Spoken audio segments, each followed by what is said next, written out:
Hey, you beautiful big heads, and in today's video we'll be showcasing Rav, the new Grand Marshal. Without further ado, let's just hop on into it. So as you can see, I put my Rav a lot higher than usually how I do these showcases. Affinity 10 because she deserves the best, level 80 because she deserves the best, and equipment level 10 because she deserves the best. Anyways, looking at her breakthroughs again, preemptive for the first one, and the last one just lowers the cooldown to 2 turns, which if you somehow get her fully broken through, she is absolutely fucking disgusting, because the 2-turn cooldown on her kit is just stupid. Going into the active skill, select one tile, deal 200% damage to 25 tiles in a square shape, so massive.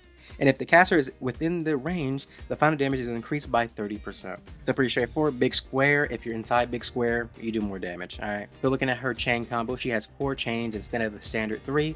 And that 4th chain is jump towards the nearest enemy with the highest health within 12 tiles in a diamond shape. Then deals 200% damage to 25 tiles in a square shape.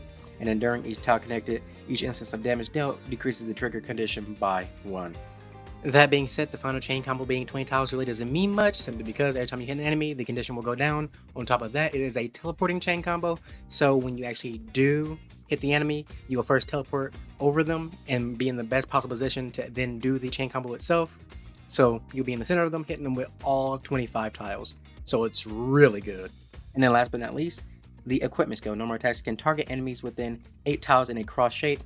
That just means she can hit at least 2 tiles away from her in any of the cardinal directions. So she can hit an enemy right in front of her and an extra tile away. So she has some nice normal range.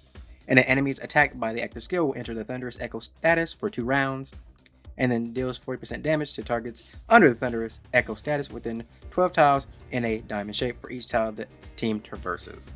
So pretty much after you use active skill, that will be marked, and then for 2 turns, if you walk past the enemy, they'll take damage. So the main thing you want to keep in mind when building a team for Rav V2 is mobility. She wants to move around a lot because of her normal attack range, and simply by running past an enemy, if they have been hit with the active skill, it nets her even more damage. So you want to get high conversion or just your standard conversion. Obviously, converter is always on teams, but in her case, higher conversion is usually better. So Iridan Nemesis Pollux will net you more, so you can have more tiles to run on. Even though they do have a longer cooldown, the amount of damage you will get out of it is a lot more worth it, since she is more of a boss killer, considering the size of her chain combo and the fact that she can hit, multiple times. While the multiple hits is good for mobbing, more often than not, you're going to want to use her for killing bosses. Now, as I already stated, Iridan, Nemesis, and Pollux are good choices as your main choices. But apart from that, you still can use Gron, Ryu, Beverly, and Seal. And if you don't have Iridan, someone like Roy who can fulfill the role of both a selectable tile converter and a healer works well as well. Now, apart from that, you can also use some teleportation to get you in better situations, obviously for your positioning, so you can then use the higher conversion. So people like Michael, Kaya, and Heyo! I just like calling her that. But yeah, characters like this who have teleportations who can reposition you, so you can then set up those bigger burst plays, are really great with her as well. On top of that, you can use some support. So when it comes to the support area, Excelia, if you are going to use Iridan and or Rory, you can use Excelia so you can, well, put down more bees and or get more prism tiles so you can run on those to get more conversion. Reinhardt, let's be honest here, her team white buff is just too good, so if you have Reinhardt and you have room on the stage and set team to not use a healer and you can just use Reinhardt instead, you might as well. You'll get yourself some nice damage on top of the base damage she already has. Bopper, you can use her crowd control to pull in the enemies so they're close together so you can, beat up their heads using those auto attacks. Dana, she does give a buff, so if you don't have someone like Reinhardt, she does give Thunder characters a buff to the damage as well, so there's another option. And last but not least, Florine, the dumbest one of them all, one of the best Thunder supports. So you can double up on them juicy chain combos. But yeah, these are your options when it comes to building a team. That being said, this will be the team we will be using for floor 85. I just feel like it's the best stage to show off her normal attacks and her boss killing potential, especially against a boss who is 2 different typings. So you get to see her against, water and fire, so you can see with and without elemental advantage. So without further ado, let's just hop on into it. Now, funnily enough, I'm actually not going to do much right now because I'm actually not waiting for her active skill. I'm actually waiting for Michael's just so I can get where I want and do the damage I want. So in the meantime, we're just gonna sit here and not do much because we just gotta wait for Michael. Because again, I'm just doing this so we can see how dumb she can be. So what we will do now is use Michael, go up here to the corner.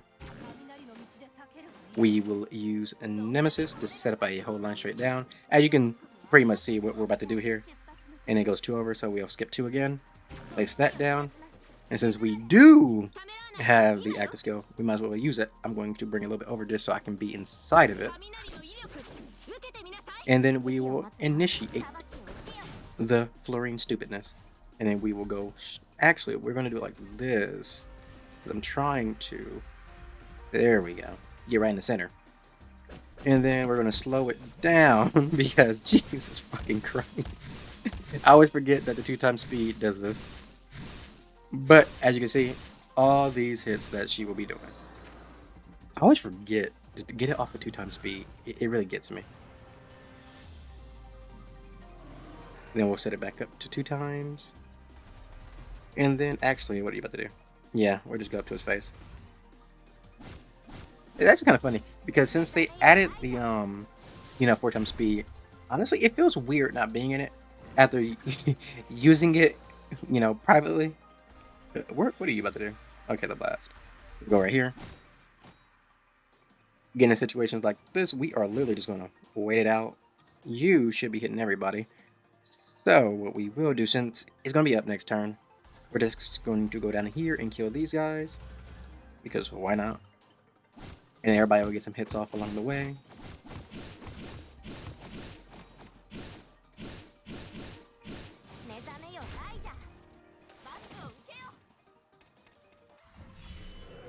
And since he's still hitting everything, it won't matter since we can teleport with Michael in this instance.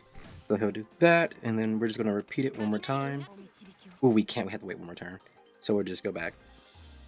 I forgot, Nemesis's cooldown is 4. Then we will fly up here to the corner. Yet again. I'm about to set this back to 4 times. Use Nemesis. Also, this isn't that bad because now you can also see how it looks against an enemy who, you don't have elemental advantage over. Which is nice. We will then do this. It'll go 2 over, and then we'll just put 1 right here because why not just change that over. And then fluorine again. We will turn off a 4x speed, and then we will start moving forward. That one doesn't matter, and then we'll stop right here. And as you can see, everybody's not doing that much, but then you have a Wrath in the back, smacking, and obviously it won't do as much as before because obviously we no longer have elemental advantage. But it won't matter because, getting so many hits off, Lorraine will do a lot. I actually wonder if Wrath will even get the chance because Iriden's is actually really good, and so is Michael's. Because all these active chain combos are actually good against bosses. Yet she won't get the chance. Oh, you want me to kill the little guy down there? Okay. I'll put him out of his misery. There we go. And then we're actually going to do one more. We're actually going to go to 99 just to do some dumb stuff. We're taking off Michael. And then we're just going to really push how much damage we can do. Obviously, this boss is annoying. But we're putting Reinhardt here because at the end of the day, Reinhardt's still really good. Got that team white buff that goes actually crazy. But let's just see how this goes, shall we?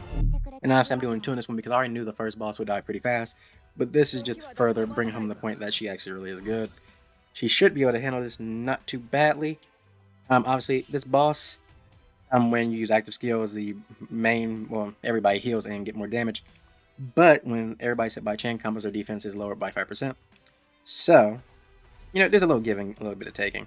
So what we will do is, we're just going to go over here.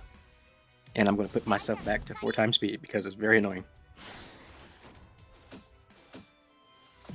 And actually, we do not have any healing, so we're going to kill this boss. We are going to have to kill this boss before it gets too bad. And obviously, the only thing we have to do is kill the boss. So as long as things don't go badly, we should be fine.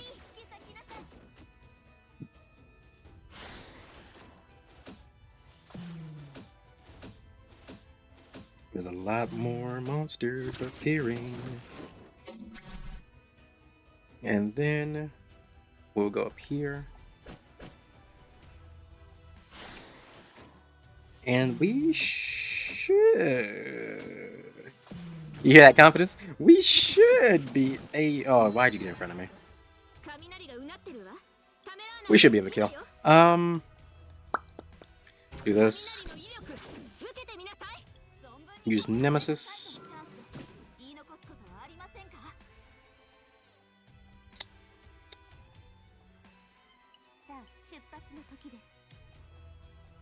Trying to see. Because I see paths, obviously, but you know, we gotta get into a way it benefits us the most. I think we're gonna do it like that. Yeah, we're gonna do it just like that. Then we're also gonna put Reinhardt here over the body and give us more finale marks to increase our damage even further. Florine for the double. They have healed up quite a bit. And if we do not hit this the way we want, we're gonna take a lot of damage. But we should be fine. Alright, we're just gonna stop right there.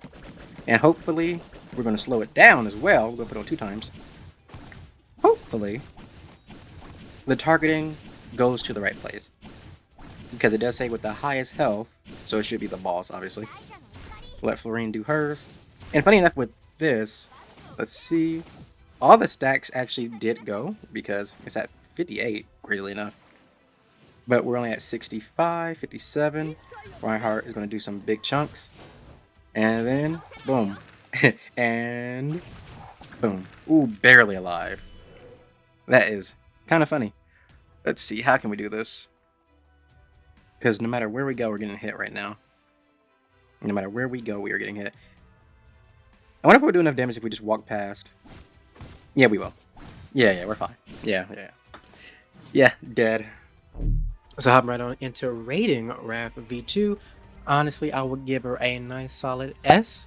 Just base, you know, no equipment refinement, no breakthroughs, anything. By herself, really nice, fun character. Does great damage, good normal attacks. You know, the range she has is amazing. Really reliable chain combo. Overall, a really reliable character who's very consistent. If we take into account some, you know, equipment refinement and BT3, because me personally, I don't even really think she needs BT3. I think she's fine from a simple pull and just going about your business. But if you account for BT3 and equipment refinements, I'll put her up to an S+. She can't hit into SS simply because Reinhardt still exists. And honestly, Reinhardt is better here, mostly because of the team-wide buff Reinhardt gives. Like, Reinhardt does everything. Damage, sniping damage, detonator damage, and a buff. So, yeah, the competition was pretty hard.